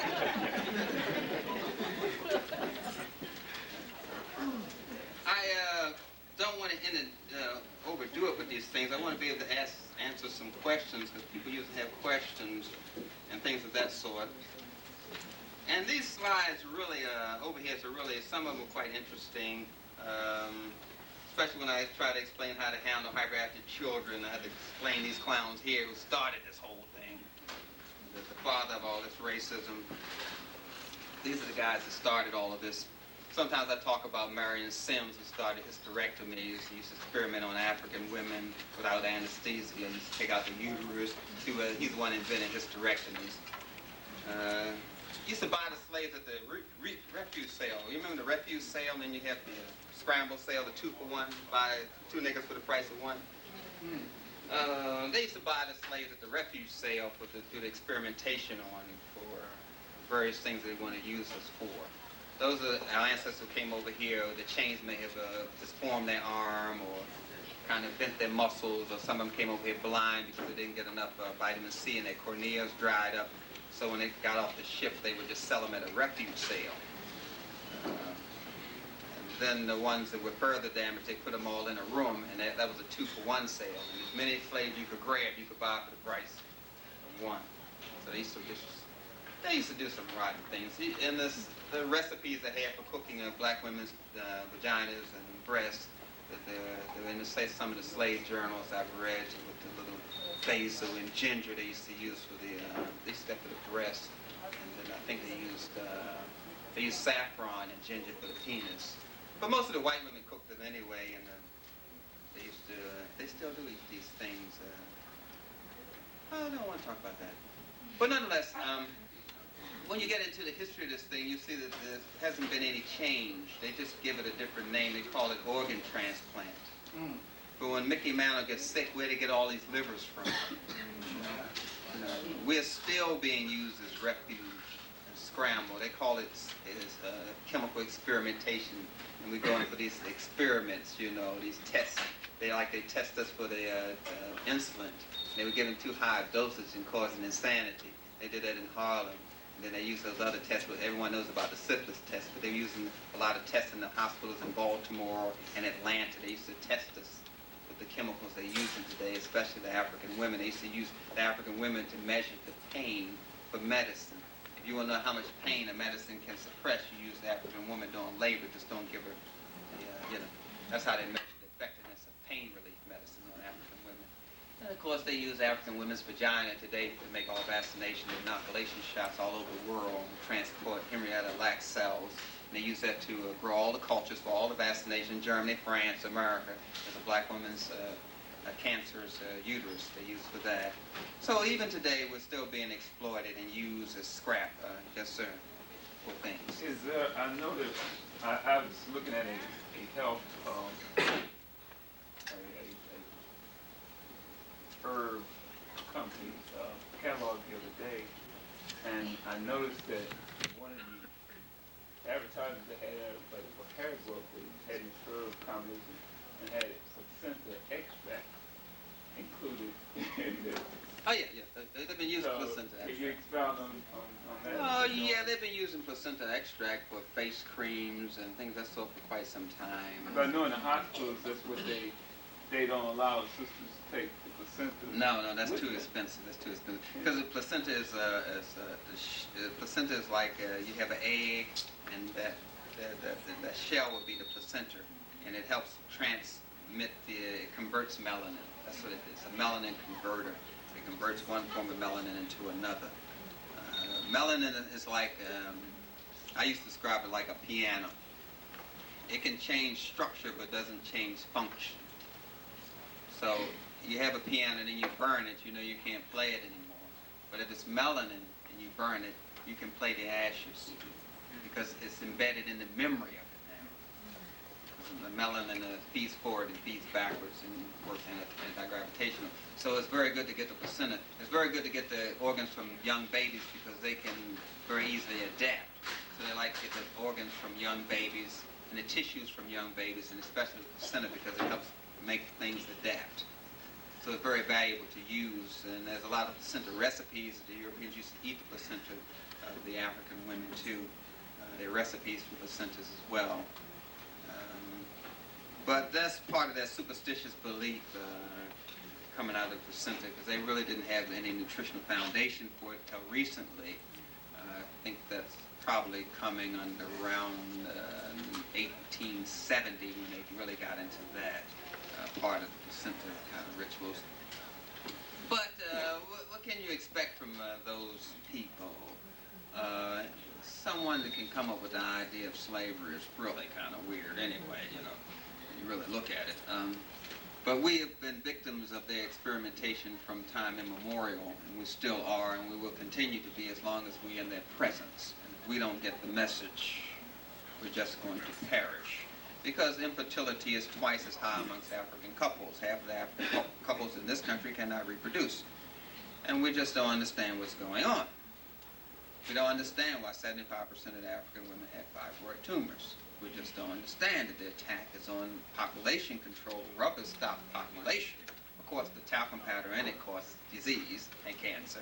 And of course, the little gel in there also causes, mimics estrogen, which gets translated into another disease known as fibroid tumors and cysts. So So that's in the prophylactic itself anyway. Then it gets absorbed back into the penis, and it goes into the prostrate.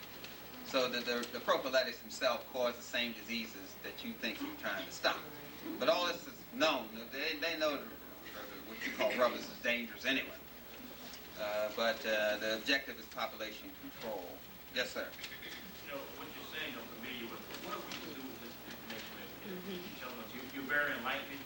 We're supposed to do it, just like you were talking about population control. The gentleman who wrote the bell curve, right? There's an organization that I think it's in New York that's active there now that's working on genocide.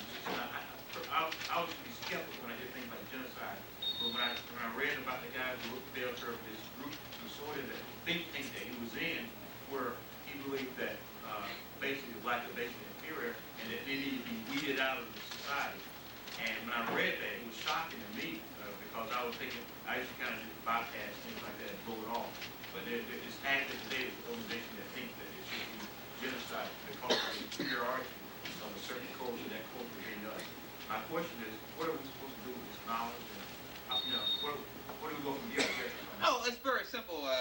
What the brother's alluding to, it's African people are inferior, which is called eugenics. The lady Spranger, who started Planned Parenthood, is also a believer in that, and that was the reason why she started it. The thing we have to understand about the Caucasian people is they're not going to change. You can sing, you can dance, you can march, you can do whatever you want, but you have to understand what Chancellor Williams tried to teach us, and what J. Rogers tried to teach us, and what Brother Henry Clark has been screaming about, and what Francis Cress Welsing tried to tell us, and what Dr. Bobby Wright has tried to tell us, that white people are mentally ill, and you don't get that, I'm sorry. They are mentally ill. White racism is a mental illness. That's right. And we don't like to use that term because we're so human. But white racism, they collectively have a mental illness. By definition, according to Francis Cress Welsing, is a mental illness. According to Bobby Wright, is a mental illness, a psychopathic racial personality, as they call them. These people have a mental illness. And you cannot cure mental illness by marching and singing. You go to an insane asylum and try that. You cannot do that. I'm in the treatment business. I, unfortunately, used to treat white people. Is this Atlanta? Yeah, in Atlanta, at Georgia Baptist Medical Center. I was a psychiatric counselor for a psychiatric consortium. And I used to sit down with white people and try to make them realize the mistakes they had made in their life and try to adjust themselves to the difficulties in which they were having. And I used to complain to the psychiatrist I worked for, freaking. I said, look, man, why are you giving me all the leftovers? You give me the real crazy people. I get all the homosexual couples. I get people that think they're furniture and cry because you don't sit on them. I'm getting all this souped out crazy stuff, you know? And I talked to him about it. But he said, well, you're the best one we have for this. So I kind of got inside of the white people's mind, unfortunately, and I saw the way it was made and how it was put together. They have self-hatred. They really hate themselves. That's why they were able to teach us to hate ourselves. But we have to understand that. And the way we have to do that, first of all, is reclaim the African diet. Because you can't be spiritual unless you're alive. And you can't be free unless you're alive. So first we got to claim our African diet based on the spirituality, our connection with the food, so we can be healthy enough to get out of the situation, because most of us are not nutritionally sound enough to deal with racism. Racism causes a drain of paradoxin, it drains of lysine, phenylalanine, and physically, chemically drains your body. So I try to get people aware that you got to do some nutritional self-defense against white racism. And the way to understand this thing is to, if you don't have this kind of understanding, you just say, wait a minute, maybe I don't understand the full scope of what Brother James wrote, Brother Georgie James, and I don't understand all of what Roger said and all of what Carter G. Woodson said. I don't understand, but they said one thing, that these people have something wrong with them. And you cannot teach when you should treat. And I do not treat white people. They come up to me and they ask, look, Brother, and they read my book and things. They really up on me. They know more about me. You know, they go, Brother Africa, can you, I got this problem here. Can you help me with it? And I say, look, I'm telling you the truth now. I just seem to have some bad luck with white people. They just seem to die within 2 weeks tops. I treated one with a hangnail and they died. 2 weeks. And I try to dissuade them from coming to me, but they say, well, I'll just take my chances, you know. I say I have bad luck with it. They just die on me for some reason, you know. Yes, ma'am. I'd like to, since we have such a nice audience here, you were naming the authors, but the young man who wants to know what can we do. That's what I'm trying to do. Well, but we need to read the ISIS papers. Frances Cress Welsing doesn't read him. She tells you everything you can do. Yeah. And so we need to name the book that they need to read because he may not be familiar with I'll try to give you some of ISIS papers. ISIS papers. See, she gets into the symbolism. She tell you about the penis-shaped statues and how they relate to this sexual perversion I'm telling you about. And I'm just telling you about how it is in food because that's my field. But she tells you how all this sexual stimulations in the way they build buildings and the way they make clothes. Have you ever wondered why they use homosexuals to design their clothes? Have you ever wondered why they use homosexuals to design their hair? See, that's the highest form of masculinity is homosexuality in European culture. The highest form of femininity is being a lesbian in European culture. But see, you don't understand the nature of these animals because you're used to thinking about human beings. And that's the problem. So we have Frances Cress Welsing's book. I think it's called The ISIS Papers.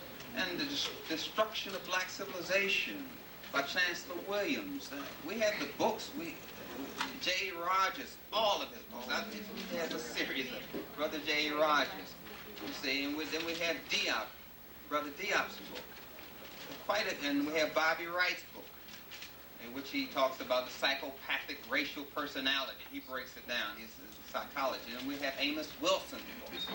We have a lot of people to give us information, but the problem is these folks came into the public schools and they educate our children. In 1950, 20% of the African Americans were illiterate. Now it's 60%. In 1996. So we're dealing with some illiteracy here, that people cannot read. They want to read but cannot read, and they see the word, they don't know how to even deal with the word. When you have people that are chemically addicted or chemically have been altered, they cannot concentrate. That requires focusing. They can't make the sequence of words. That's why a child play with a toy and they can't follow a sequence, and then they'll stop and break the toy, and you wonder why they're always breaking the toy, because they have a chemical disease. They can't follow sequence. That happens when you're born addicted to sugar or hormones. That's why they're breaking the toys. So we have to use other mediums to get into their system. So we use the videos, and some people use the books. And I have cartoon coming out like that sort of thing, to communicate to our children, because that's the only future we have. So I just mentioned a few of the books, but I just want to say the thing we have to get in our mind is Europeans are mentally ill. White supremacy is a mental illness, and you are not trained to treat this mental illness. They will not listen to a former slave. Forget that. They don't even listen to each other. Forget that. But sir, isn't your book is a good guidance for a good diet? I mean, I've read your book from front to back, and I agree with a lot of things you had to put in there. And I think your own book is a good guideline for a good diet. Yeah, I suppose. Yeah, I have a book called African Holistic Health, which will tell you about the junk food and Best one I've read yet. African Holistic Health, and I have another book called Nutricide, Nutritional Destruction of the Black Race. This front tells you about the symbolism and all that stuff, and tells you how to get off addiction. And the one, I just have 6 with me, it's coming back out. It should be back out no later than April the 1st, and I have treatment for homosexuality. So a lot of people don't know you can treat that. People would call me up, I know the treatment, arsenic, you know. But there's actually a treatment for it, you know. So I put that in the book, because that's something we got from the Europeans, too. We didn't come on over there, and these slave ships addicted to no pork and milk and sugar and lesbians and faggots. We didn't come over here like that. Yes, sir. I recently heard Dick Gregory speak, talking about experimenting with blacks. I heard Dick Gregory speak about something like Atlanta child murders, and I saw him at Georgia State, so he was relating to Atlanta, about the Atlanta child murders and like the prostitutes that have been, sisters that have been murdered. He was saying that the Europeans are experimenting on black people for like head transplant because they want to become younger. They think that by placing their head on black bodies or using our organs, organ transplants, they'll become younger again. Do you know anything about that? So, can you speak on it? Oh, you're going back into, I showed you some of them white boys over there. This is old research. A lot of it was done under Hitler by Jews. See, I took a course with a Jew boy. He was teaching me how to change the electromagnetic chemistry of your brain. Something called electrotherapy they do now with African people. They use what you call virtual reality. A cat that comes down over your head while you're sitting in a chair, and then we can change your electromagnetic force in your brain. I was taking something called genetics, biogenetics, with this Jew boy. The same guy who worked on the bell curve, I studied with the chemist who documented all of that. I studied with some very evil people, just to find out, what they're up to. But nonetheless, the thing is, what he's talking about is the benefits of melanin. As I mentioned before, the only thing is melanin. And they're learning how to stop cancer with melanin. They've been doing that for 20 years. Now they're synthetically producing the melanin. They sometimes use melanin from other animals, but not with good results. I used to bring melanin with me. I have a little vial just to show people what it looks like. They want, what does it look like? So I have some, but they have been experimenting with this for quite some time. And they used to use the, what was that? In South Africa, they used that. See, the Food and Agriculture Organization and the United Nations have been sponsoring that kind of research. And Hanes Underwear has been doing that. This Michael Jordan, whatever his name is.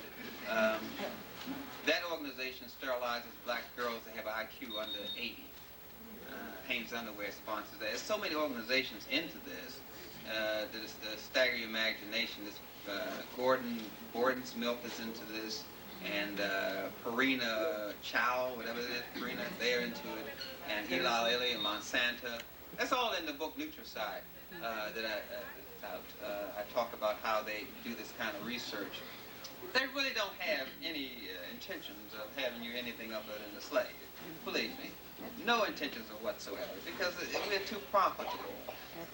We're just too profitable. No one's trying to get rid of you. You're too profitable. You buy everything. You buy everything. You buy scented toilet paper as if your behind can smell it. I mean, I just wonder about these things that we buy. Yeah. But it's very insidious and very dangerous.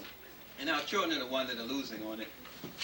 Because they used to try to get the sisters in the third trimester under some, they call it lactogen syndrome, which causes the brain cells not to be able to replicate themselves.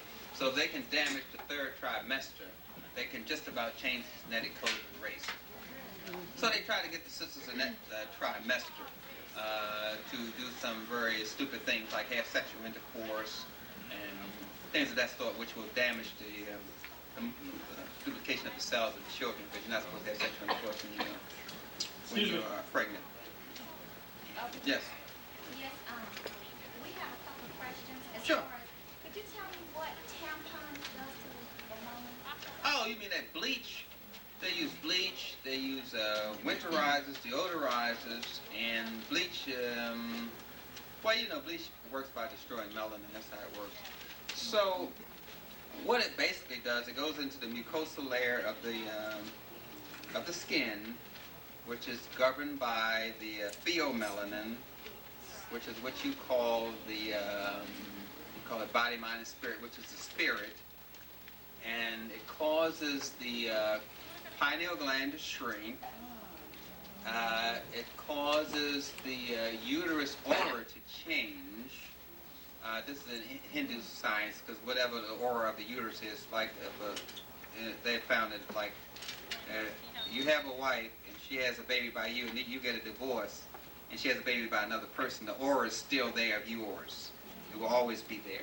So what they're trying to do is change the aura of the vagina, and you can do that with these things that destroy the so-called ozone layer, like bleach, and they change that electromagnetic force, and it causes the spirit not to be able to attach. That's what basically it does. Aside from that, it reabsorbs tissue into the body that should be ejected. And it causes the muscle to get the wrong sensor response, which they call a cross-linkage response, which causes what they call arthritis, because it causes cross-linkage. It's like you get a response when you're walking. You're given the wrong response. See, if you have on high heels, your foot is in this position, like you had finished walking. Right. So the body is given the signal that I have just finished making a step. And so now you're standing like this all the time, and it causes a cross-linkage response. This sets up, well, basically trying to break the bond. So it sets up this ill bonding situation in the body. Now we're getting the cross-linkage. That's when you see something like a child that has cross-linkage damage, they will see a kind old lady and hit her in the mouth. Because the linkage causes the response to go to the wrong center. It crisscrosses the charge.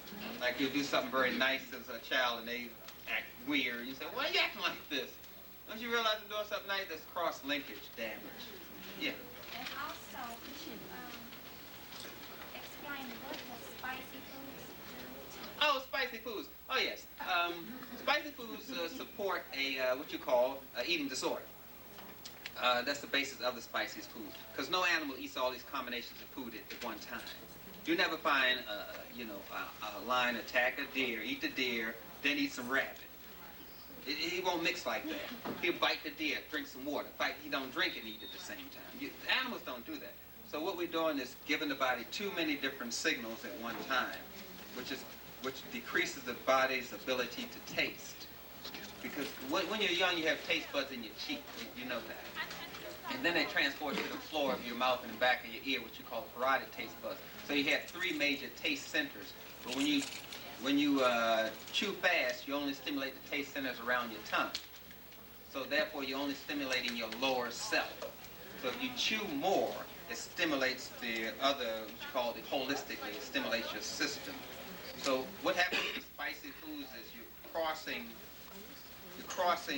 signals in your body. And you can find out whether it's a food or not, because a food you can eat all day and it won't cause you any problems. So if you think salt is a food, then fix a bowl for breakfast with sugar on it and milk and eat it. Because it's a food. And the same thing with cayenne, because cayenne was brought into Africa. See, a lot of these foods are not indigenous to Africa. We just think they're African, but cayenne was brought in there along with coconuts and all these other things. So cayenne is an irritant. And most of the spices you call spices are irritants to speed up the digestive process when you're eating rotten food. Because the Europeans used to eat these rotten foods and they had to speed up the digestive with irritants. You see, like custard. Custard is when they used to bake meat with rotten apples. They used to call that custard. And that's where you get the custard from.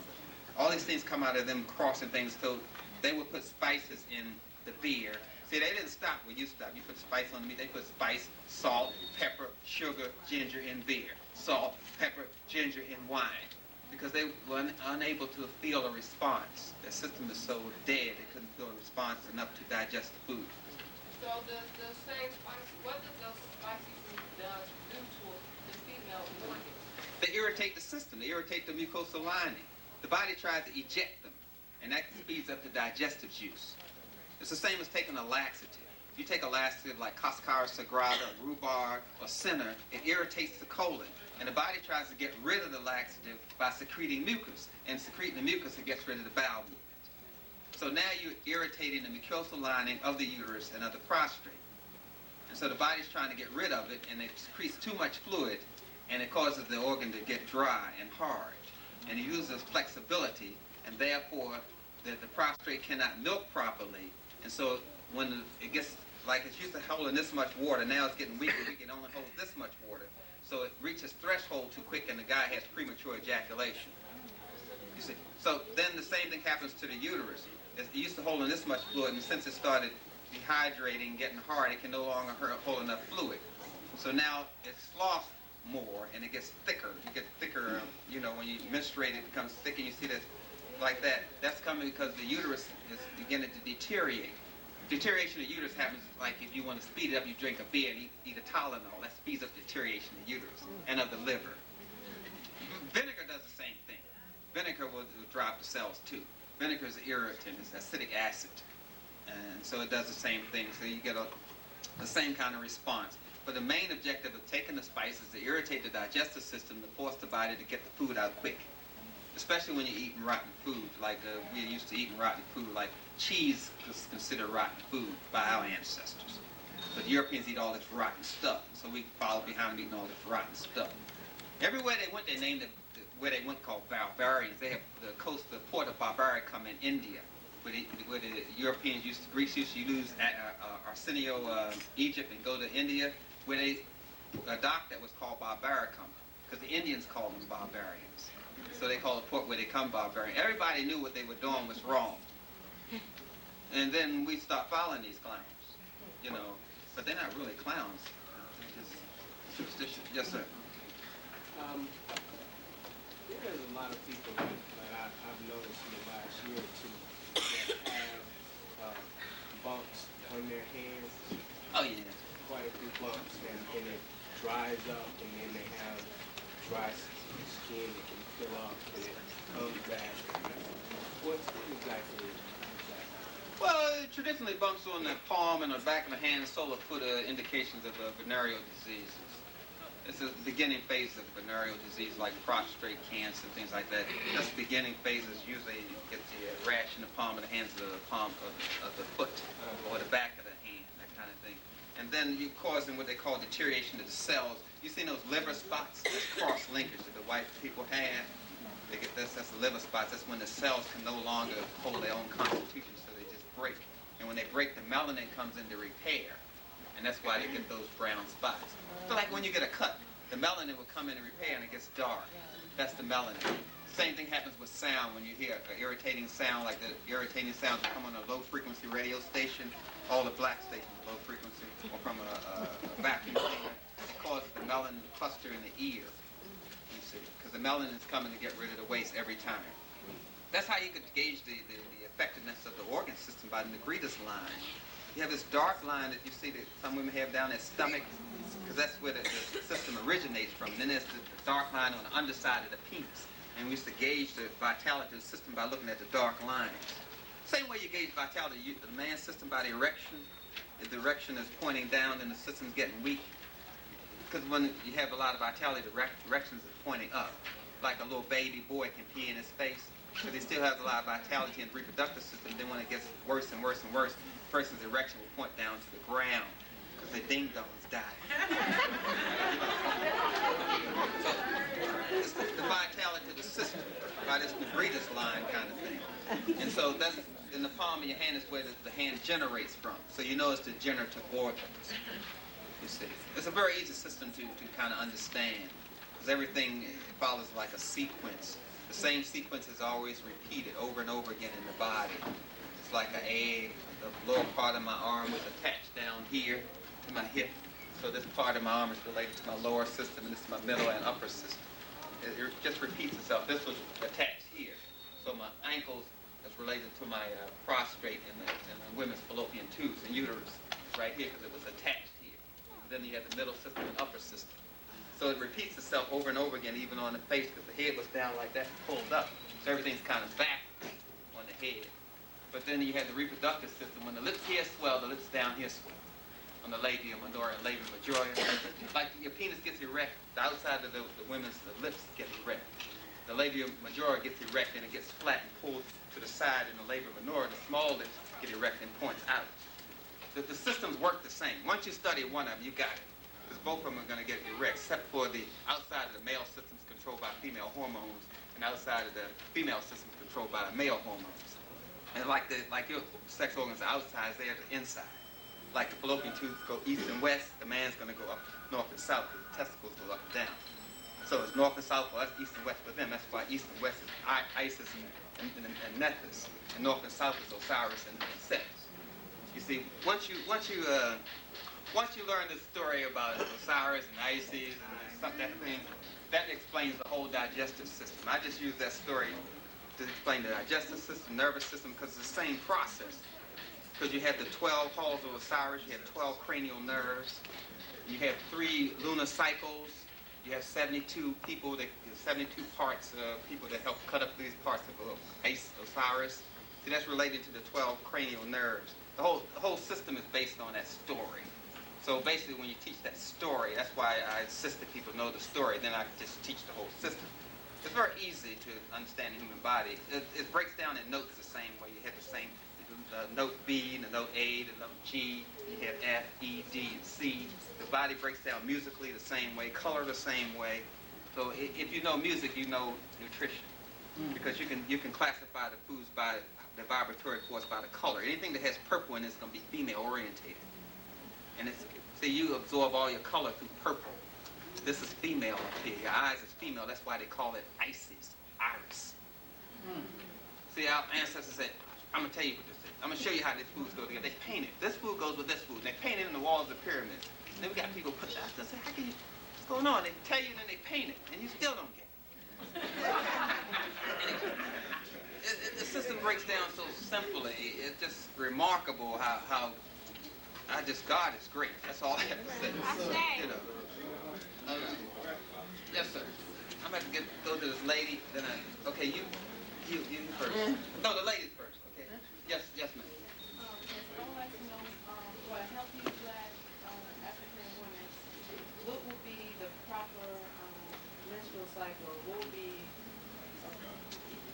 or is it normal? What, you know what I'm saying? Yeah, I know what you're saying. You know what I'm saying? What's the problem? Usually, so the proper menstruation cycle and ovulation cycle, we don't want to get those two confused, because most people confuse ovulation with menstruation when they're two different processes. Because you can menstruate every month and not ovulate.